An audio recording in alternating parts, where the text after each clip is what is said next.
नमस्कार। आज का टॉपिक स्टार्ट करने से पहले कुछ बातें कर लेते हैं। देखिए प्रिय विद्यार्थियों, ये ऑनलाइन क्लासेस का संचालन आपके लिए किया जा रहा है। आप यह जो कीमती समय है, अमूल्य समय है, इसको नष्ट नहीं करें।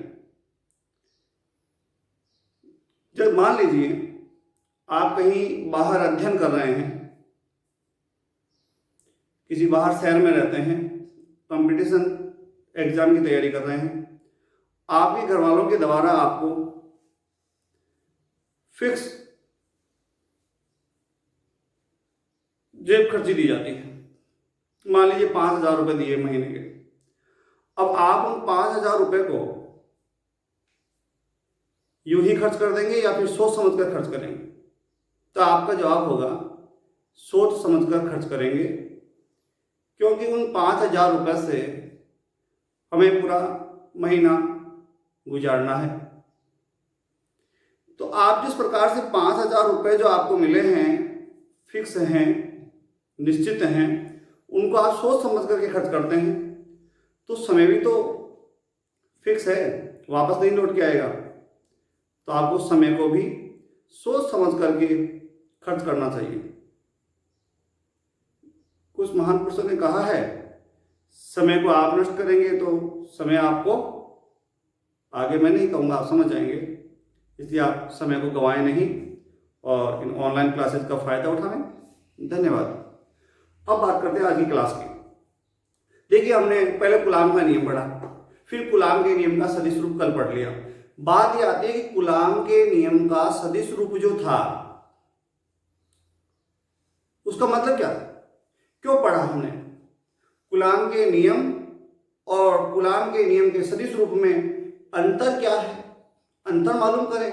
तो वो अंतर हमें बताएगा ये आंगिक प्रश्न। क्या ये कूलाम के नियम से होगा या कूलाम के नियम के सदिश रूप से होगा? तो हम इसको देखते हैं, समझते हैं कि ये क्या कहना चाहता है। गौर करिए। सबसे पहला काम है, जो मैंने प्रश्न पहले ही लिख दिया है बोर्ड पर, समय खराब नहीं हो। तो देखिए, एक बिंदु आवेश ये वाला तथा एक आवेश यानी दो आवेश है, एक Q1 है और एक Q2 है। कूलाम के नियम में दो ही आवेश सही है, चाहे सदिश हो चाहे बिना सदिश हो। तो यहां हम इसको चित्र बनाते हैं, उससे समझेंगे। पहला काम मैं करता हूं, क्या ये मैंने 2D द्विविम निर्देशांक ज्यामिति के अनुसार दो अक्ष बना लिए हैं। ये तो हो गया है x और ये हो गया है x', ये y और ये हो गया y। ठीक है, ये साधारण बात। अब बात आती है, हमारे पास में एक बिंदु आवेश Q1 बराबर, उसके निर्देशांक दे रखे हैं कि वो कहाँ रखा हुआ है।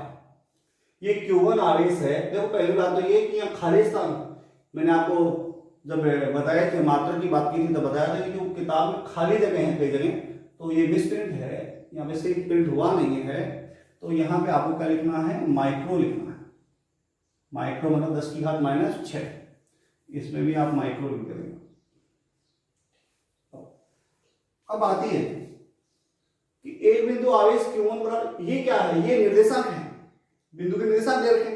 तो हमें मालूम है जो पहला मान होता है वो होता है x अक्ष पर मिलेगा, और दूसरा कहाँ मिलेगा, और y पर मिलेगा। तो हमें x पे 2 की आवश्यकता है, धनात्मक पे। धनात्मक ये, तो यहां मैंने लिख दिया 1 और यहां लिख दिया 2। ये 2 मीटर हो गया, ये 2 मीटर, ये 1 मीटर। 2 की आवश्यकता। प्लस का मान है y, और y प्लस का कहाँ होता है, ये वाला। तो y जो मान है 1 मीटर कहाँ होगा, मैंने बना दिया, यहां पर बना दिया 1 मीटर, यहां लिख देता हूं 1 मीटर। 14 पड़े, चित्र में से दिखाई दे जैसा मैंने किया। अब आती है कि ये आवेश जो है, इसके निर्देशांक के द्वारा हम लगाएंगे। कैसे लगाएंगे? पहला बिंदु 2 x पे मिला, दूसरा y पे मिला, और बिंदु लग जाएगा आपका ये इधर से y, ये बिंदु लगेगा, ये वाला, ये बिंदु हो गया। क्या नाम है इसका? इसका नाम है Q1। क्या नाम है? Q1 कितना है ये है 2 माइक्रोग्राम। कितना है 2 माइक्रोग्राम। यहाँ पे लिखता हूँ 2 माइक्रोकुलाम और निर्देशांक आपको पता ही है कितने हैं। ठीक है, निर्देशांक है 2 मीटर 1 मीटर न लगा दी। अब इसका जो सदिश है Q1 का वो क्या बनेगा, कल हमने लिखा है Q1 का सदिश बोलते थे R1, तो यहां पे हम लिख देंगे R1 वेक्टर। ठीक, तो R1 वेक्टर क्या बना बताओ, R1 वेक्टर बन गया, R1 वेक्टर बन गया है क्या, देखिए कैसे बनाते हैं। पहला मान किसका होता है x का, तो ये क्या बनेगा, x वाले पे हम लेते थे x दिशा के अनुदिश एकांक सदिश होता था i कैप, यहां लिखेंगे i कैप प्लस, और ये दूसरा मान होता था y का, तो y के अनुदिश हम क्या लेते थे j कैप, तो यहां लिख देंगे j कैप। अगर यहाँ पे एक कहते एक लिखेंगे अच्छा लगेगा, वन एक क्यों, दूसरा पर गुणा एक होता है, इसके वजह से ये सदिश बन चुका है घटक वाला। अब देखो दूसरा आगे से Q2 जो है -5 माइक्रोकुलाम, और ये कहां पर है -2 मीटर, यानी x का मान -2 किधर होगा, x के मान माइनस के लेफ्ट साइड में होते हैं, यहां मैं लिख देता हूं 1 मीटर माइनस का, ये यहां लिख दिया मैंने -2 मीटर। चलो ये तो हो गया। अब ये y का मान 4 मीटर और वो किसका है प्लस का है, प्लस का मान कहाँ मिलेगा, प्लस का मान y का होता है ऊपर वाला, तो इसको थोड़ा लाइन को बढ़ा देते हैं, ये y। अब 4 लिखना है, मैंने लिख दिया, एक तो यहाँ हो गया था, ये 2 है, ये 3 है, और यहां मैं कह देता हूं ये क्या है 4 मीटर है y का मान, ये 2 मीटर और ये 3, कोई पैमाना नहीं लिया है, ग्राफ ही बनाया, कच्चा बना रहे हैं, ठीक ना। अब देखो, अब ये बिंदु कहाँ लगेगा, x का मान -2 y का 4, तो ये बिंदु लग जाएगा इस प्रकार से डॉटेड डॉटेड डॉटेड करके चले, तो ये बिंदु लग जाएगा यहाँ पर। ठीक, अब इसका सदिश, इसको नाम क्या है Q2, क्या नाम है इसका Q2 -5 Q2 ही कहता हूं मैं, केवल Q2 मान क्या लिखा हो ये होगा। अब देखिए इसका सदिश क्या होगा मूल बिंदु से, इसका सदिश होगा क्या Q2 वाले का, हमने कहा था R2, यहां पे लिख दिया R2 वेक्टर, क्या लिख दिया R2 वेक्टर।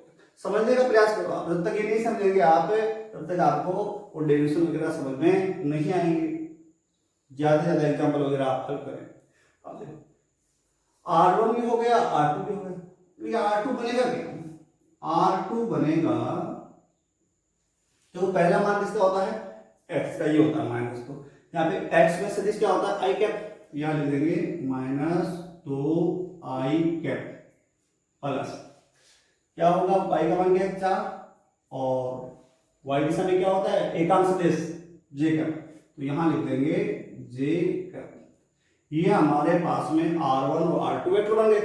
अब बात आती है, अभी तक हमने केवल सदिश निरूपण किया है, अब आगे बढ़े, इस तरह सदिश बता दें, कैसे बताएंगे, हमारे को दूरी कौन सी चाहिए, दूरी हो लेते हैं दोनों आवेशों के बीच की दूरी लेते हैं, तो मैं यहां पर ये एक लाइन खींच देता हूं इस प्रकार से, ये लाइन। अब ये लाइन खींचने से बल किस पे पूछ रहा है, देखो यहां से पढ़ो, ये स्थित है, हमें स्थित बना दी, Q2 पर Q1 द्वारा लगाया गया बल, Q2 पर देखो यहां लिखता हूं Q2 पर Q1 द्वारा लगाया गया बल ज्ञात करना है, क्या होगा Q2 पर दूरी क्या करें, किसके द्वारा Q1 के द्वारा बल ज्ञात करना है, ये हमने क्वेश्चन मार्क लगा, कल हमने लिखा था। लेकिन यहां बात सोचने वाली ये है, जो ये Q2 है ना, ये Q2 कैसा आवेश है, मैं पहले लिख रहा था, नहीं लिखा, लिख ही देता हूँ। Q2 जो आवेश है वो है माइनस का 5 माइक्रोकूलम, माइनस का 5 माइक्रोकूलम लिखा हुआ। अब यहाँ से आप गौर करें, कल जो हमने दिए, जो डेरिवेशन में दोनों आवेश धनावेश लिए थे या दोनों ऋणावेश लिए थे, दोनों समान थे, प्रतिक्रिया से दिखा रहे थे। आज ऐसा नहीं है, ये Q2 जो आवेश है इस पे Q1 बल कितना लगाएगा, ऐसे बोलो कितना लगाएगा, नहीं, क्योंकि हमने आवेश के गुण में ये लिखा था कि असमान आवेश, विपरीत आवेश, एक धनावेश है और एक ऋणावेश है, उनमें क्या होगा, आकर्षण होगा। तो आप गौर करें कि Q1 जो है Q2 पे बल तो लगाएगा, लेकिन कौन सा बल लगाएगा, प्रतिकर्षण या फिर आकर्षण। तो आपका जवाब होगा ये धनावेश है और ये ऋणावेश है, तो ये वाला आवेश इस पे कौन सा बल लगाएगा, आकर्षण। विपरीत आवेश है, आकर्षण लगाएगा, अपनी ओर खींचेगा, यानी इस पर बल लगेगा Q2 पर Q1 के द्वारा बल लगेगा, कौन सा, आकर्षण बल दे, F2 बना रहे। कल हम उधर बना रहे थे, आज बना दिया है किधर, इस साइड बना दिया। क्यों बना दिया, अगर मान लो अभी ये ऋणावेश नहीं होता, ये धनावेश होता, तो क्या इधर बनाते, नहीं, फिर तो क्या होता, दोनों धनावेश हैं, अगर ये प्लस होता तो इसके द्वारा हम बल बनाते किधर, दूर की ओर बनाते। अगर दोनों ऋणावेश होते तो भी क्या करते, दूर की ओर, क्योंकि समान आवेशों में प्रतिकर्षण दिखाते। अभी ये क्या कर रहा है, इसको आकर्षित कर रहा है, अपनी ओर खींच रहा है। लेकिन हम इसका फॉर्मूला लिखें, क्या होगा, तो मैंने लिखा F21 वेक्टर हमारे हिसाब से होना चाहिए क्या, 1/4 pi epsilon not Q1 Q2 upon, अब आप कहोगे भैया जी F21 है ना, आप R21 लिखे, नहीं, R21 नहीं लिखेंगे, ये तो बात समझ रही थी। R21 क्यों नहीं लिखेंगे, क्योंकि कल तो बल और एकांक सदिश दोनों समान दिशा में थे।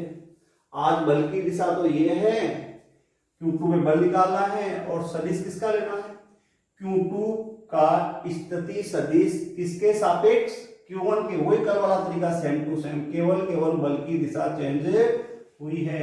किसका सदिश, सदिश किसका, सदिश है ये वाला, किसका है, Q1 का,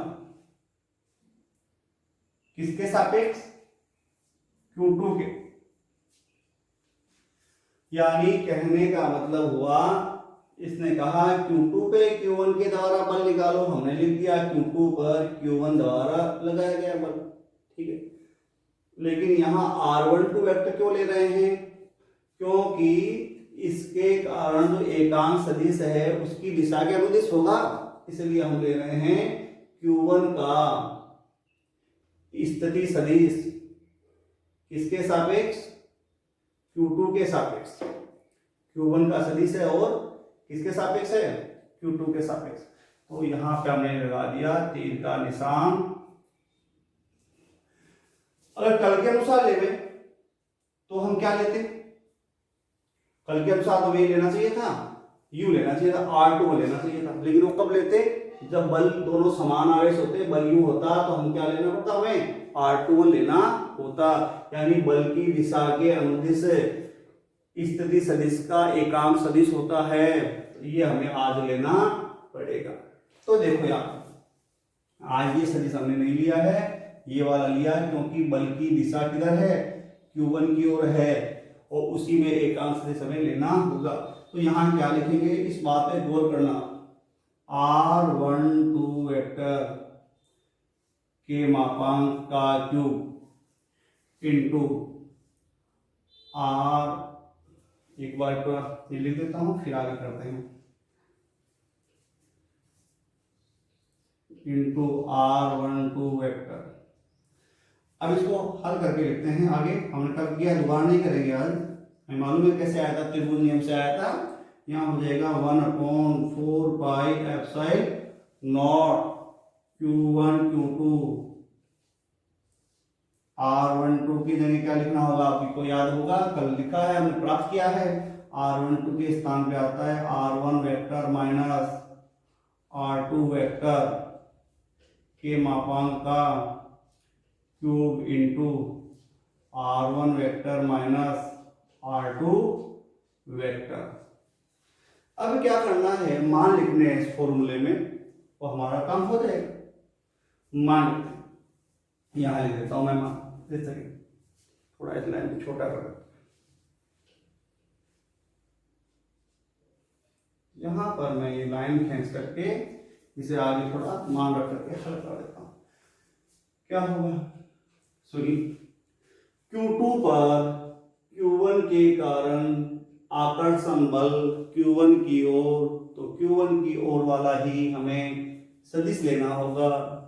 तो यहाँ पे पाया मान 1/4 का मान कितना होता है, हमें मालूम है 9 गुना 10 की घात 9 न्यूटन मीटर स्क्वायर प्रति कूलम स्क्वायर होता है।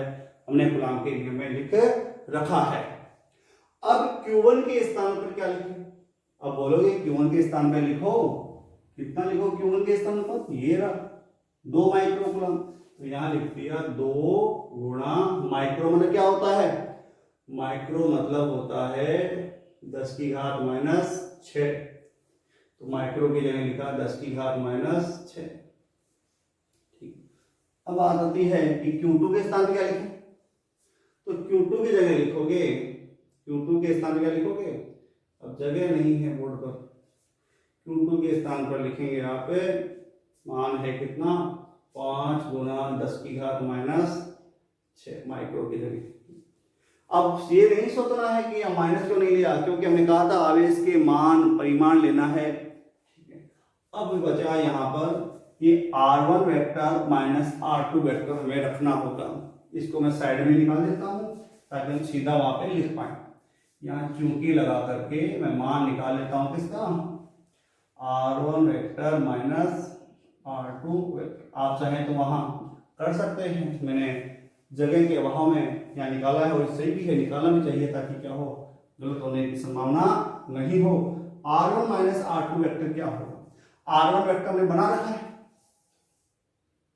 कितना है 2i cap plus j cap minus, अब देखो यहां अंदर क्या है, minus 2i cap plus 4j cap, R1 vector minus R2 vector बराबर में हो गया 2i cap plus j cap. Minus minus क्या होता है, समान चिन्हों का गुणनफल हमेशा प्लस होता है, माइनस माइनस प्लस हो गया, माइनस प्लस क्या हो गया, माइनस हो गया, और ये मान आ गया है, दिखाई दे रहा है, तो देखो आप ये मान हो चुका है कितना, सामने हल कर देते हैं इसको। देखिए ये 2i कैप, 2i कैप कितना हो गया, ये हो गया 4i कैप माइनस 4j और प्लस 1j, कितना बचेगा माइनस 3j कैप। चिन्ह गुणा हुए थे ना, इसलिए ऐसा हो गया है। ये 4i cap minus 3j cap हमारे पास में R1 vector minus R2 vector का मान आ चुका है। इसको कहाँ रखेंगे, इसके स्थान पर और इसके स्थान पर वहां लिख देंगे, लिख देता हूं। यहाँ कितना हो गया, यहाँ तो दिखाई दे रहा है, तो यहाँ इसके इसी के बाद में लिख देता हूं, थोड़ा सा पीछे बढ़ाता हूं ताकि समस्या नहीं हो।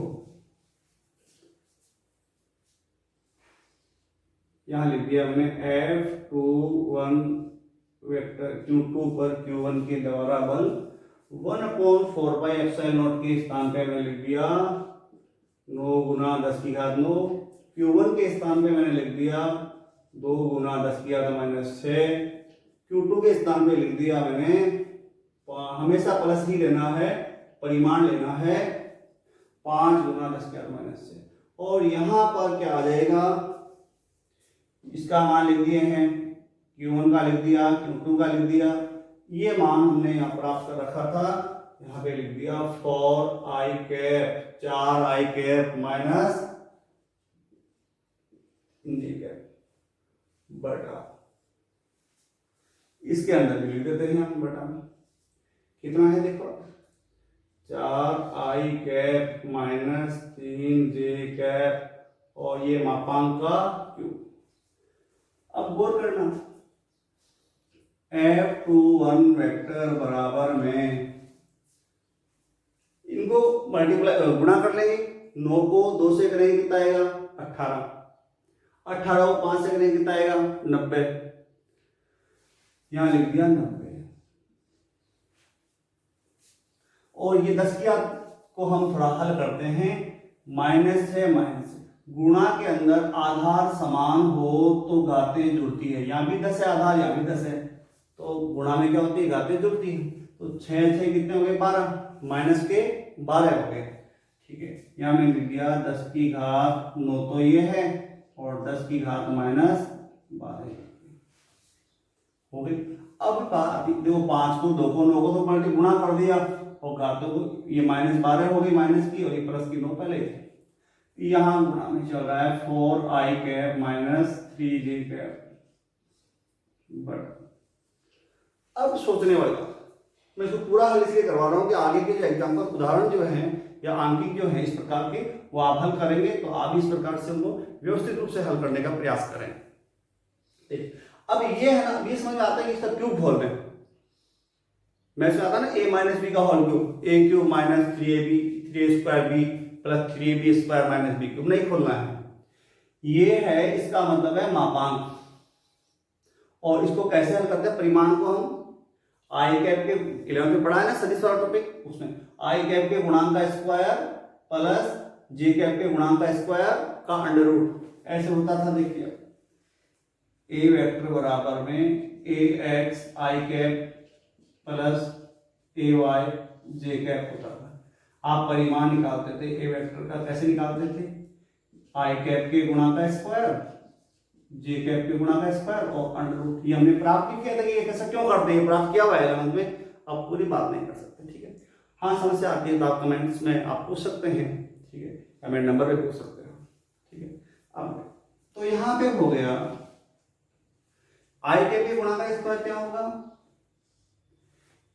आई कैप के गुणा का स्क्वायर होगा 4 का स्क्वायर 16, या फिर ऐसे लिख दीजिए आप 4 का स्क्वायर, इस साइड में हल कर लेना, जरूरी नहीं यहाँ पे कर, साइड में आप अपने करके लिख सकते हैं, माइनस 3 का स्क्वायर और पूरे का क्या है क्यूब है, करना बाकी है। अब जो बात आती है वो आती है F21 वेक्टर बराबर में, इस 9 को तो यूं ही रहने दिया। अब सुनिए, 10 की घात 9 थी और एक ये था, कितने हो गए 10 की घात 10 हो गए, और माइनस 12 में से 10 के चले गए, कितने बच गए माइनस के 2 बच गए, 9 और 1 ये 9 ही तो लिया है यहाँ पर, 10 से 10 और 10 गुणा 10 की घात 10 हो गई, माइनस 12 में से 10 के कितने बचे माइनस के 2 बचे, ठीक है, ये कर देते हैं। अब आती है यहाँ पे है 4i cap minus 3j cap, 4i cap minus 3j cap but 4 का स्क्वायर कितना होगा 16 और 3 का स्क्वायर कितना होगा, तो माइनस होता है प्लस हो स्क्वायर प्लस में आएगा, तो यहाँ पे 9 हो गया, और पूरे पे क्या चल रहा है क्यूब चल रहा है। तो यहाँ हो चुका है क्या, देखिए आप अंतिम पहुंच रहे हैं हम, बस थोड़ा सा रहा है बराबर, यहाँ हो गया है 9 गुना 10 की घात minus 2 4i cap minus 3j cap बटा में 16 9 कितने हो गए 25, और 25 का वर्गमूल कितना होता है 5, 16 9 25, 25 का वर्गमूल 5 और 5 का क्यूब कितना होगा 16 9 25, 25 का वर्गमूल कितना होगा 5 और 5 का क्यूब कितना होगा, 5 को 3 बार मल्टीप्लाई करो, 5 गुणा 5 गुणा 5 तो 125 हो जाएंगे, कितने हो जाएंगे 125। अब आगे इसको काट करके ये पूरा मान काट देंगे, बस ये आप बचा। अगर मान लीजिए परिमाण पूछ ले तो परिमाण फिर से इसका ये सदिश रूप आया है, आई कैप जे के बारे में सदिश रूप आ रहा है। अगर आपको परिमाण पूछे तो आप क्या करेंगे, परिमाण के लिए आप जो ये सदिश आया है उसमें आई कैप के गुणा का स्क्वायर, जे कैप के गुणा का स्क्वायर और उनका वर्गमूल ले लेंगे, वो आ जाएगी एक संख्या, वो होगा परिणामी बल, परिमाण होगा, ये सदिश होगा। ठीक है, धन्यवाद। आप इसके उदाहरण करने का प्रयास करें।